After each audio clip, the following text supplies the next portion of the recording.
On a chilly January night in Mississauga, Ontario, Canada, a young girl's frantic call to 911 at 10:33 p.m. caused a frenzy of lights and sirens in the quiet Toronto suburb. Alarmed by the sobs of a distraught young girl, the operator asked, "What's the problem?" "I think my mom is dead in the tub," the girl cried.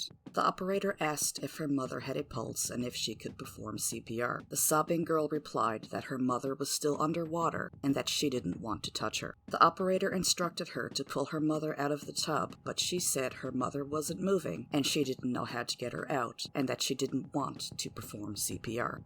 By 10:36, the first responding officer was at the townhouse's door. A terrified and visibly upset young teenage girl let him in, and another led him upstairs to the bathroom. When police found the victim, her skin was already turning gray. As the sisters watched the police and paramedics work, Sandra, 16, and Beth, 15, cried and held each other. According to the girls, their mother had been drinking earlier, as usual. They went to dinner with their friends that night and came home to find their mother in the bathtub. The victim was Linda Anderson, 43. There were no signs of foul play or a struggle. Their mother was an alcoholic who suffered from depression, according to the sisters. Was this a suicide? It did not appear to be the case. The death was considered suspicious, though, since tub drownings are extremely rare. Despite this, the coroner ruled the death an accidental freshwater drowning. Nearly a year later, a longtime family friend would tell police that this death was no accident. Just a side note here, I chose to stick with the aliases given to those involved in this case by Bob Mitchell in his book The Class Project, How to Kill a Mother, the True Story of Canada's Infamous Bathtub Girls. According to the Youth Criminal Justice Act, the offenders' names cannot be used by the media, as they were minors at the time of the crime. And although I know I am not the media, one of the offenders went on to become a lawyer. Yes, you heard me right. And since I don't want to risk any trouble, I will stick with their aliases, but you can find their real names online if you want to. Linda Anderson was born in Poland on April 15, 1959, to parents who were doctors.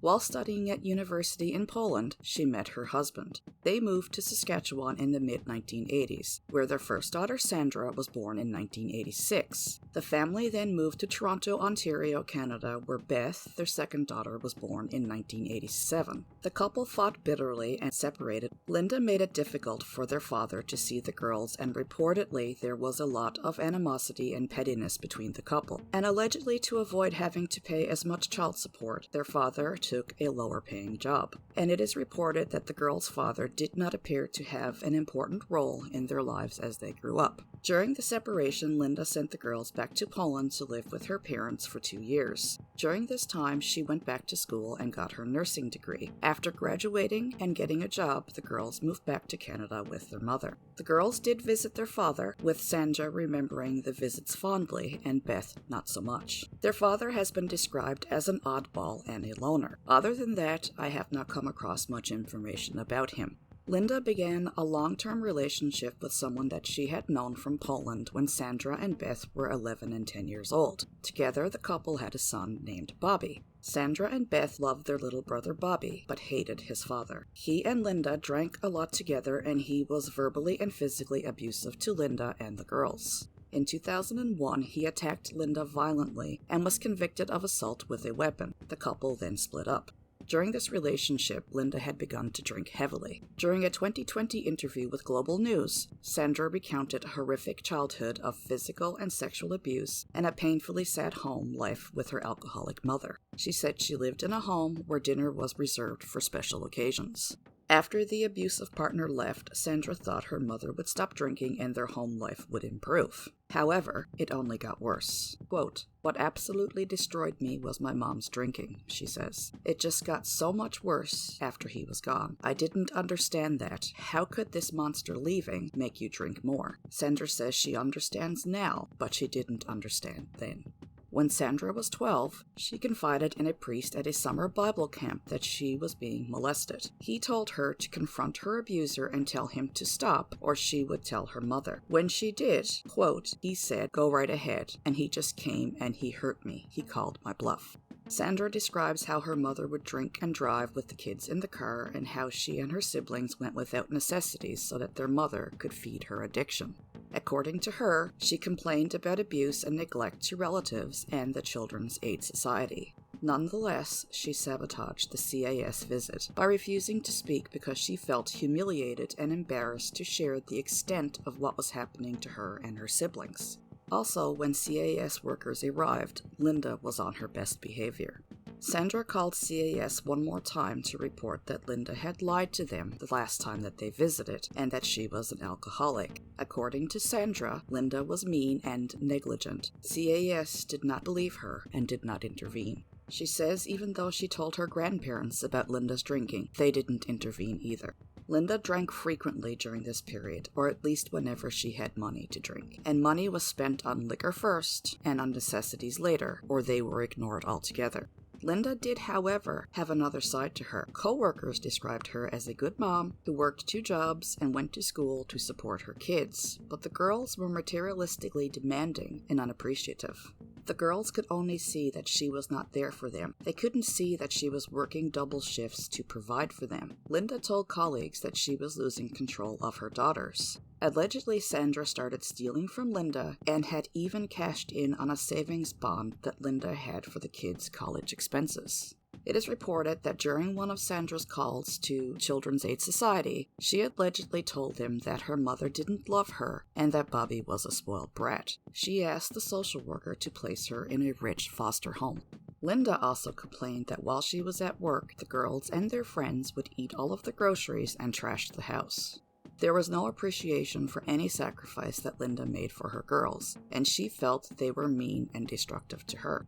In order to provide for her children, Linda worked long and frequent shifts, and while Sandra was tasked with babysitting Bobby, Linda did call home often to check on him. This annoyed Sandra. Co-workers described Linda as hardworking and kind, but she did have a drinking problem. In 2002, Linda had lost her nursing job and was drinking heavily. And although Sandra resented her mother working long and frequent shifts, she was more annoyed by Linda being home all the time.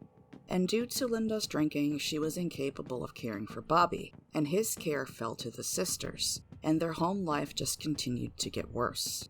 Sandra blamed Linda for everything that was wrong in their lives. Beth, on the other hand, was more sympathetic to Linda. She felt her mother wanted to be a good mom, but just couldn't because of her addiction. Sandra and Beth were becoming increasingly irritated by their mother wasting money on alcohol, and they were jealous of their friends with better things like swimming pools and clothes. The girls constantly fought with their mother over her drinking and were embarrassed by her because she was always drunk. They felt abandoned by their mother and left to fend for themselves. By all reports during this time, Sandra, who was the oldest, was particularly resentful as she was left to care for Bobby more and more. And she could only see Linda as a lost cause. She did not see anything but hatred for Linda. The girls were also jealous of their friends that lived in better neighborhoods and came from more stable homes. Their parents gave them money and fashionable clothes. Meanwhile, the girls, they had to wear the same cheap clothing over and over. And to Sandra and Beth, this wasn't fair. By grade 10, though, Sandra was popular and she did have a boyfriend named Donnie. Beth had a boyfriend named Justin, and Linda around this time was dating a lawyer. She really liked him and wanted him to marry her, but it seemed that he was just using her for sex. Allegedly, Linda inappropriately talked about her sex life with the girls. She once told Sandra that her lawyer boyfriend was her best lover, and that she had stopped taking her birth control pills so she could become pregnant and make him stay with her. She thought their lives would be better if they were married. The idea of caring for another child pissed Sandra off. She had enough responsibilities with Bobby. In 2002, Beth and Bobby spent the summer with their grandparents in Europe. Bobby was only gone for a few weeks, so when he returned, Sandra had to look after him, and this just added to her resentment of her mother. Sandra had come to the realization, albeit a warped one, that the only way to escape her nightmare was to kill her mother. Linda was in a terrible state when Beth returned in the fall, and Sandra hated her more than ever. Linda would never get better, she said. She tried to convince Beth that killing their mother was their only way out. Sandra figured she might as well hurry things up and kill Linda before she died of liver disease or a drunk driving accident. At first, Beth did not agree with Sandra and did not want to kill her mother, but Sandra told her, "I'm going to do it, with or without you, and you can't stop me." Sandra worked hard over the next little while to convince Beth that Linda's death would be the best thing for all of them, including Linda herself and little Bobby. One of the ways that Sandra finally got through to Beth was reminding her that Linda often drove while she was drinking, and there was a good chance that one day she would end up killing them all in a car accident. Linda had once driven drunk and had talked about driving off a bridge with all of them in the car, so it made it seem almost irresponsible not to kill Linda. By the end of 2002, heading into 2003, Linda was drinking heavily, sleeping on the couch, and she was allegedly verbally abusive to the girls and blamed them for her drinking. Beth wanted to run away, but she didn't want to leave Bobby behind. She was 10 when he was born, and like Sandra, she was like a mother to him. By now, the girls were skipping classes and spending their time hanging out with friends, smoking pot, drinking, and going to parties. They started slacking off on household chores and stayed out all night with their friends. They complained to each other and to their friends about how horrible Linda was as a mother to them and to Bobby. The sisters began looking for ways to kill their mother on the internet. With Linda out of the way, they were sure they would have their freedom, independence, and could do whatever they wanted, whenever they wanted, and they would be entitled to insurance money. The beneficiaries of Linda's $200,000 life insurance policy were her children, and the policy was to be held in a trust until they turned 18. The girls planned to spend the insurance money on a trip to Europe with their friends, even though Sandra insisted money was not her motive, just an added bonus. The sisters decided drowning Linda was the best option since it would be fast and unspectacular. After Linda was gone, Sandra thought they would live with their aunt, Linda's sister, and she would give them an allowance until they got the insurance money at 18. By this time, the sisters were talking about killing Linda as if it were a mercy killing. They were also discussing their plans with their friends. At least 3 of the sisters' friends knew their plan to kill Linda, and they all encouraged them while laughing at the idea. Sandra daydreamed of staying in the townhouse and having friends move in to help with expenses or just going to live with her aunt. Sandra convinced Beth that Linda had to die by the end of January 2003. By this point, they are both talking about their mother as if she isn't even a person. They just saw her as a lost, useless drunk. Linda's sister spoke with Linda often and knew she worked hard to provide for her family and believed that they had a good life. When Linda needed money, she helped her, and Linda always paid her back. When her nieces complained about their home lives, she thought they were being selfish and materialistic. Sandra's boyfriend Donnie was straight-laced and disapproved of her drug use. Because she knew he wouldn't approve, she didn't tell him about her plans to kill Linda. She confided everything, though, to another male friend named Jay. He even knew ahead of Beth what her plans were. Later, though, Jay would claim that he was shocked when Sandra told him her plan one day in school. He was not expecting her hatred to go this far. He spent a lot of time at Sandra's, and usually Linda wasn't there. Even if she was, she seemed sober. He never saw her do anything inappropriate. Sandra told Jay she would bring him and some friends to Amsterdam when they turned 18. Ashley was another friend that Sandra confided in. At first, Ashley didn't take Sandra seriously, because Sandra would talk about things like winning the Nobel Prize and becoming famous. So Ashley thought that Sandra was just trying to shock her or trying to get attention. She really thought that Sandra was just getting on with teenage nonsense. Ashley, though, was well aware of Sandra's problems with her mother. She had seen Linda drunk and heard her tell her daughters about her sex life in shocking detail. Ashley claims that she heard Linda talking about anal intercourse in front of the girls, and she also once saw Bobby playing with a sex toy that belonged to Linda, and Linda just simply laughed at him. Ashley said she felt bad for Bobby because she thought he was neglected. She never witnessed Linda being loving to her children and knew Sandra felt her mother did not love her. The plans for Linda's murder were really beginning to take shape in January of 2003. They decided it would be best to do it on a weekend when Bobby was with his father. And in order to collect the insurance money, the death had to appear to be an accident. They decided Linda needed to be drunk and high on drugs and accidentally drown in the bathtub. Jay agreed on MSN Messenger to help the sisters with their alibi. In this same conversation, Jay had written about drowning being among one of the worst ways to die. He told Sandra that she needed to be careful not to leave any marks on her mother. Originally, the girls wanted to kill Linda on January the 11th, but Jay and Ashley didn't like that idea. There was a big party on the 12th, and if Linda died on the 11th, the girls would be too busy pretending to be sad. So they chose January 18th instead.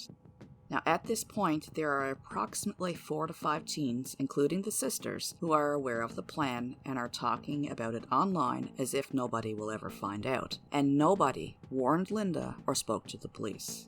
On January the 13th, Beth talked about her plan with her boyfriend Justin, who obviously already knew about it. He tells her drowning is different than asphyxiation. He also says it's important they keep Linda underwater long enough for her to drown. Beth says she doesn't want the tub running because it could damage the townhouse's bathroom. She asked Justin if he's going to help her with an alibi, and he said he's going to buy movie tickets and tear them himself.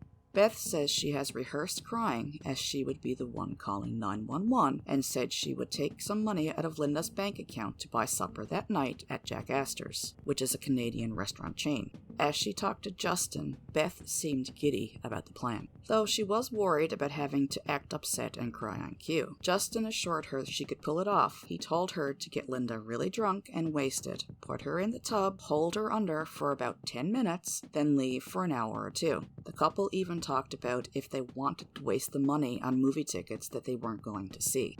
On January 14th, Sandra and Jay talk online again. On Saturday, she said she was doing something with her mom and wouldn't be able to hang out and drink with him on Sunday. It's obvious that Jay knew what she meant about doing something with her mom. She told him she planned to give her mom Tylenol 3 with codeine and keep giving her vodka. Following that, they would get her into the bathtub and then they would meet their friends at Jack Astor's for an alibi.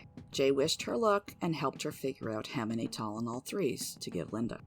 He asked her if her boyfriend Donnie knew about her plans, to which she replied he didn't. Donnie would never understand and she should break up with him, he said. He was too nice for this sort of thing, he just couldn't understand. Sandra is back online talking to Jay on January the 15th. They talk about what life will be like afterward. Jay is again asked for his help putting together an alibi. Bobby's birthday was that day, but Sandra said she was planning the real party when Linda was gone. She reminded Jay before logging off to delete their conversation from his computer. He said he already had it taken care of.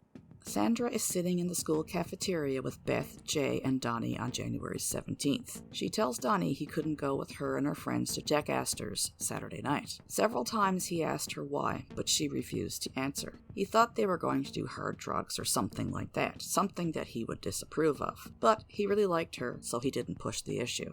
Justin, Beth's boyfriend, had Tylenol 3s at his house, and he gave some to Sandra, who planned to give Linda 4 to 6 pills. Sandra told Global News in 2020 that her mentality during that period was, quote, "She's never going to stop drinking, she's going to die from this. I should just kill her because it was like torture being trapped there. It was my tragic mistaken belief that my mom was going to die from this."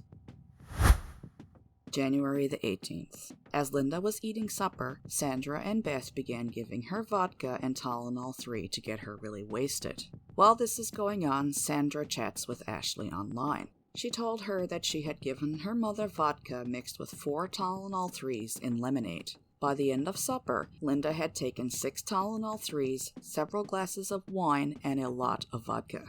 The girls then waited for the drugs to kick in. They chatted online with their friends while waiting, one of whom ended the chat with, "Good luck, wear gloves." They filled the bathtub with water and took Linda to the bathroom. By this point, Linda is just about unconscious. She could hardly stand and had trouble getting into the bathtub, so the girls helped her get undressed and into the tub. They put on latex gloves so they wouldn't leave fingerprints and began massaging their mother. Within minutes, Sandra told her mother to lie on her stomach so that she could scrub her back. She didn't want to see her mother's face as she held her head underwater.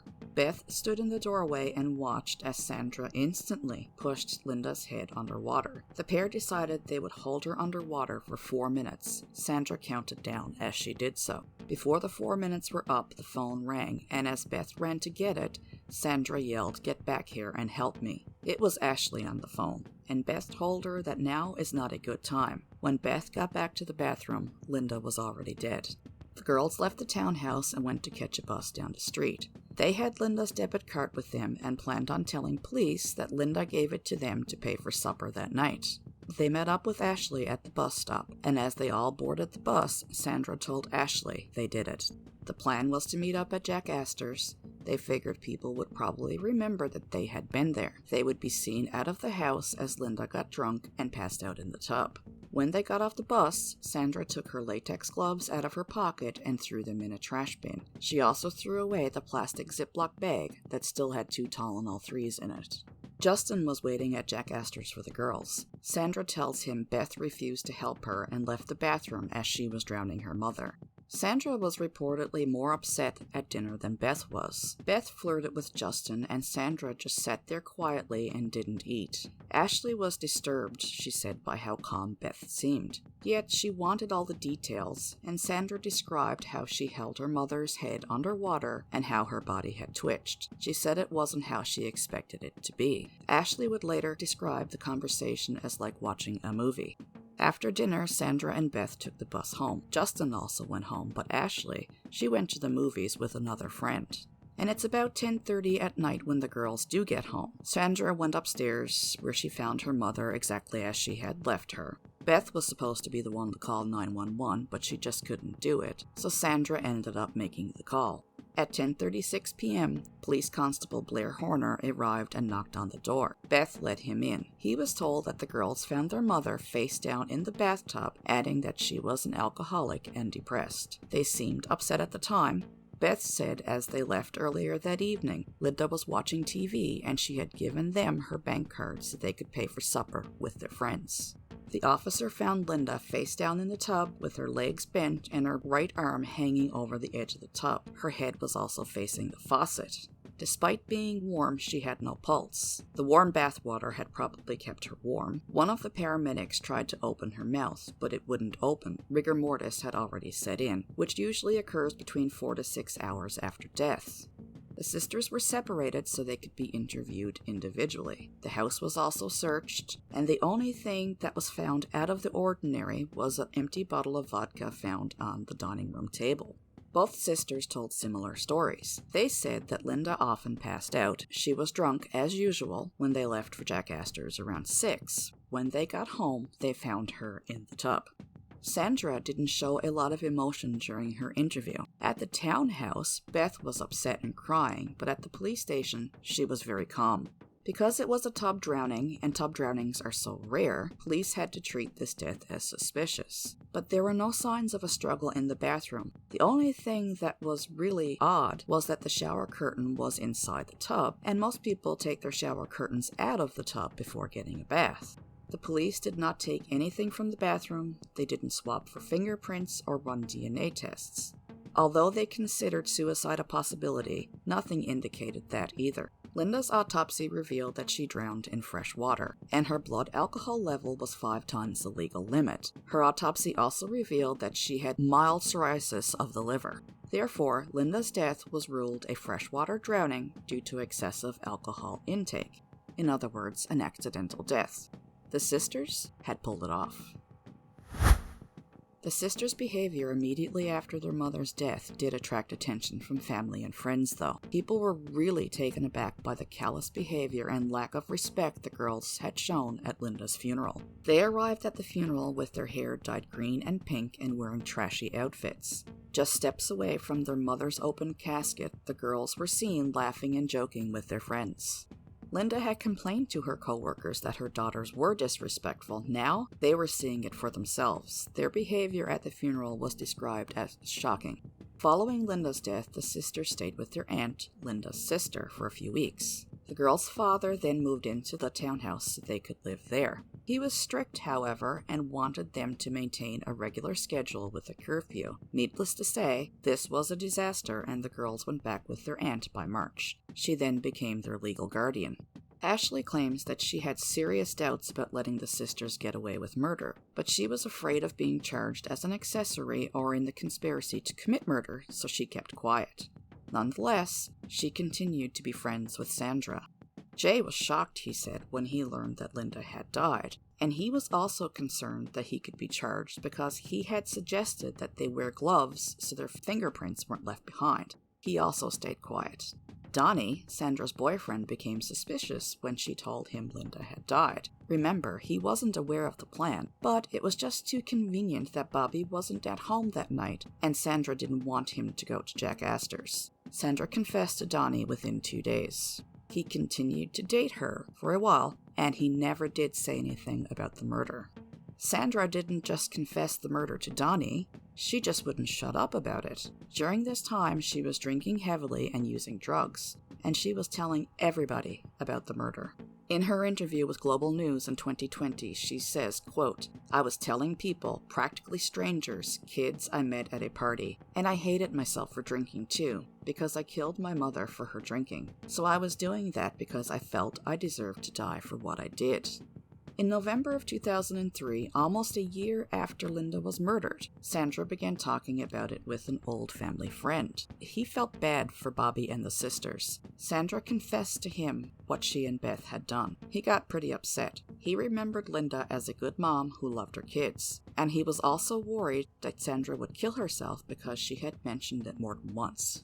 By December, he was unable to keep Sandra's secret, and afraid that she would commit suicide, he went to the police. It was just simply too much for him to bear. To get more information, police asked him to wear a wire and drive a car with a hidden camera. He agreed. In late December, he met with Sandra, and in January, he began meeting with Beth. He told them what Sandra had confessed to him bothered him so much. He felt like hearing exactly what had happened would get it off his chest. The sisters fell for it, and were recorded as they confessed to how they had planned and carried out their mother's murder and their roles in the murder. On January 21st, 2004, the sisters were arrested. 50 officers had gathered that morning and sent out teams to find anyone with information, including Jay, Justin, Donnie, Ashley, and others. And after they were arrested, the girls did not behave as you would expect. As Sandra blabbed the specifics of the murder to everyone, the two of them remained defiant. Sandra seemed to enjoy the attention. She even posted naked pictures of herself online.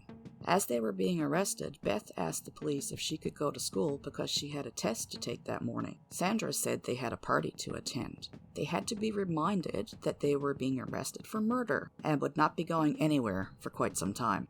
Police searched the aunt's house, the girls' school lockers, friends' computers, and the townhouse complex where the girls had lived with their mother. They also asked neighbors around the townhouse if they knew anything about Linda's death. Sandra spoke to the police and declined to have an adult or lawyer present. When she learned that Beth would be held equally responsible for Linda's death, she confessed. But to protect her sister, she said she held Linda's head underwater, and Beth never knew anything about the murder plan until Sandra had already drowned Linda. At this point, there comes a little twist in the story. All along, Sandra was the instigator. It was her idea to kill her mother, and the whole thing was her plan. But it comes to light after Linda's murder that Beth is actually the more evil and cold-blooded of the two sisters, and you will see this as the story progresses. Beth denied any involvement in her mother's death and wouldn't speak to detectives. Even after they played recordings of her incriminating herself, she still would not say anything. The sisters were dubbed the Bathtub Girls by the media during their sensational 8-week trial in the fall of 2005. The sisters were the first teenage sisters in Canada to be charged and convicted of murdering their mother. The trial took place in a Brampton, Ontario courtroom, and it revealed a murder plot hatched by two sisters barely old enough to drive, complete with an alibi and a 911 call deemed Oscar-worthy by the media. Linda was ruining the girls' lives, and they wanted to collect the life insurance, according to the prosecution. Ashley and 2 other friends were not charged because they agreed to testify for the prosecution. I assume one of those was Jay, but I'm not entirely sure. Ashley testified that Sandra joked about killing Bobby next, so the idea that she was protecting him fell apart. She also hoped that Bobby would go to live with his father so that she could be free and do whatever she wanted. I was unable to find any information about what happened to Bobby after the murder of his mother. It's likely that he ended up with his father, but I don't know that for sure, and I also highly doubt that Bobby is his real name. The forensics team recovered instant messages and emails sent by the girls to their friends, as well as websites visited on their home computer. As a result, they found many details about both the planning and the murder itself. On the computer, the word drown had over 14,000 hits, and the word Tylenol had 247 hits. The forensic team found a document titled The Inhalation of Water, the Drowning Process, which had been accessed on January 14, 2003. Also, there were online searches about the effects of mixing alcohol and codeine. All of this evidence coincided with what the sisters had told the friend who was recording them for the police. When police searched Beth's boyfriend Justin's computer, the hard drive had disappeared. It has never been found. Linda's blood had been taken at the time of her death, and now it was being tested. It came back and showed high levels of codeine and acetaminophen. According to the probation officer's pre-sentencing report, Sandra enjoyed every aspect of killing her mother, from planning to execution. Sandra wanted to remember every detail of how she drowned her mother. Sandra viewed the act as a mercy killing, believing that Linda would understand why she had to die. According to Beth's pre-sentencing report, she was motivated by greed. She denied money played a role in the crime, but that she was worried her mother would kill herself, Bobby, or someone else while driving drunk. The friend she talked to also did not try to talk her out of it, and she said they helped her plan the murder and made suggestions.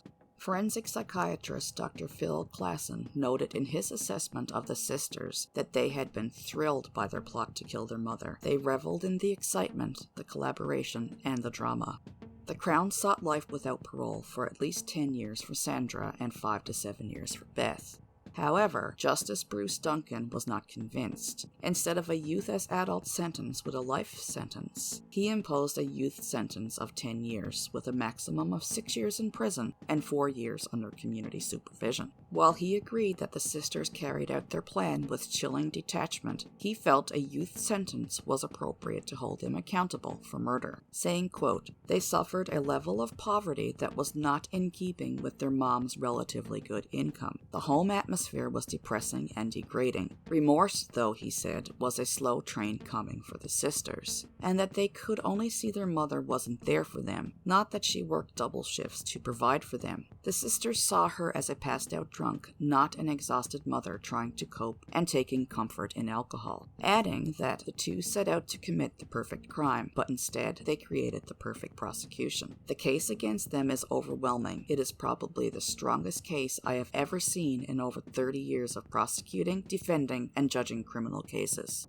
In her 2020 interview with Global News, Sandra says that she now agrees with the judge's assessment, saying, quote, "It was complicated because for so many years I did feel so much hate, and I'm sad about that. Though it is a normal part of life, though, that teenagers hate their parents." The sisters were separated by age and could not communicate with each other while they were in jail. Sandra was released to a halfway house in 2009, while Beth was released to a halfway house a year later in 2010. The girl's father had tried unsuccessfully to get Beth released earlier so that she could serve the remainder of her sentence under house arrest in their hometown. Why was it unsuccessful? Well, listen to her psychiatric assessment at the time. Dr. Janine Cutler, Beth's former therapist, said, quote, "The youngest still needed months of psychological counseling before she could be ready to move on with her life. She remained stuck in the same emotional and psychological state she was in before she helped murder her mother. She was still in the offense cycle and exhibiting the same pattern of behavior she did prior to the murder." She went on to say that Beth, quote, "lies and manipulates until she gets what she wants. There is no limit to what she will do to get her way. She's yet to deal with many childhood and family issues or the triggers that led her to the role in her mother's murder. She has little empathy for others, sees herself above others, gets annoyed and irritated easily, needs to always be in control, has distorted thinking, is very demanding, and refuses to see things from others' points of view." Peel Deputy Crown Attorney, who had prosecuted the two sisters, said that risk assessment indicated that the younger sister, Beth, still insisted that she did not play an active role in her mother's murder. She admits being in the house, but that her older sister committed the actual murder. Beth's psychological assessment indicated that she had a narcissistic personality and passive-aggressive traits. Despite these assessments, Beth was released to a halfway house less than a year later. And interestingly, while incarcerated, neither one of the girls had applied for day parole when they were eligible. Beth's boyfriend Justin was convicted of conspiring to help the girls drug and drown their mother. His name is also an alias because he was only 15 when he committed the murder, and his name is also protected under the Youth Criminal Justice Act. The court heard that he told the sisters to ply their mother with alcohol and pills so that they could drown her in the tub. Police uncovered a chat log between Justin and Beth from a week before the murder. "Your mom gets Tylenol 3s, right?" Justin asked. "Probably," Beth replied. "Seriously, you should include them in the game plan," he wrote. "I'm not talking 20 here, I mean like 5. Justin had also agreed to help the sisters come up with an alibi. He also suggested ways that they could mislead the police, suggesting they buy movie tickets for an hour before the murder to create a paper trail. Quote, "I'm involved this much. I'm willing to help you out with any of it," he told Beth in their chat. He later told police that his comments were not meant to be taken seriously. He received an 18-month sentence, but on appeal, his conviction was reduced to 8 months confinement and 4 months probation. The sisters, say some, weren't cold-blooded killers, but victims of a cruel family and society who were desperate because no one would help them. They felt trapped by their depressed and alcoholic mother, so they got rid of the source of the problem. Based on the true story of the Bathtub Killers, the 2014 movie Perfect Sisters portrays the sisters in this more sympathetic light. Bob Mitchell, though, who covered the story extensively as a reporter and wrote a book, The Class Project, How to Kill a Mother, the true story of Canada's infamous Bathtub Girls, says he does not see the girls as sympathetic figures. Quote, "If you didn't know the whole story, the movie, Perfect Sisters, comes across as these poor girls, basically who were pushed to the limit, and this is how they figured out how to get out of it. But then in the end, they were caught. I don't think the movie dealt with how cold-blooded and calculating they were. The main reason for the murder was their mother's insurance policy. He remembered how the day when autopsy photos were displayed in court and the sisters were giggling. There was much more planning involved in the murder than the movie shows. The girls' biggest concern in the immediate aftermath was that they wouldn't be able to party for a few weeks because they had to seem sad." Mitchell maintains that the sisters really were ruthless and unrepentant killers who planned their crime with impressive efficiency, which included a post-murder restaurant alibi and a 911 call flooded with tears. He recalls how the pair basked in the limelight, especially the older sister Sandra, who posted nude photos of herself online for added impact.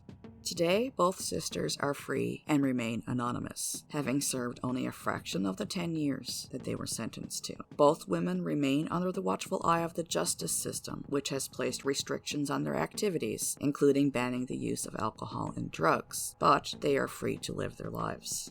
Sandra is now a scientist and a single mother. She studied engineering at the University of Waterloo. Beth is now married and a mother who has finished law school. A fully funded federal scholarship allowed her to study at Athabasca University. I am unsure whether or not all of her degree was funded or just some, but I have seen online that she is now a lawyer practicing in Toronto.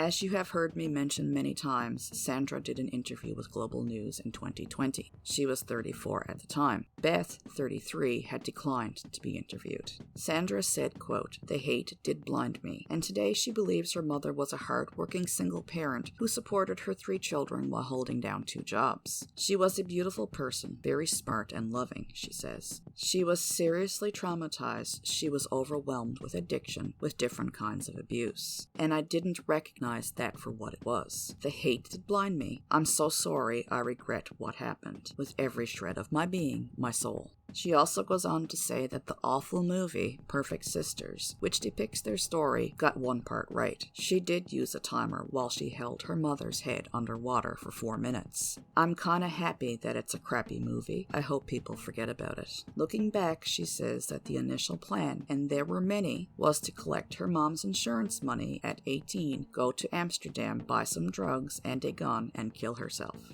Sandra says although she has undergone years of therapy, she still has nightmares from her troubled childhood, and she says that she has been diagnosed with dissociative disorder or multiple personality disorder. Quote, "I wish my mother were alive today. She was my best friend, and I would have loved to have her see my young child. I want to share my whole life with my mom. I am so viscerally ashamed of what I've done. My life feels like a living nightmare, like I really wish I could wake up out of this life." Just a quick note, because I know some people will be curious. Linda's sister, the girl's aunt, and legal guardian had received $133,000 from the insurance policy, and it is reported that she had spent about $100,000 of the girl's money in 1 year. I assume it was legal fees, but I don't know that. These teenage girls got away with murder for almost a year, despite being only 15 and 16 years old. And what is even more scarier than that is that if they would have kept their mouths shut, they most certainly would have walked away with murder for life. So are the sisters rehabilitated? Let's hope so. Thank you so much for watching this video and all of your continued support. I truly do appreciate it. And until next time, stay safe.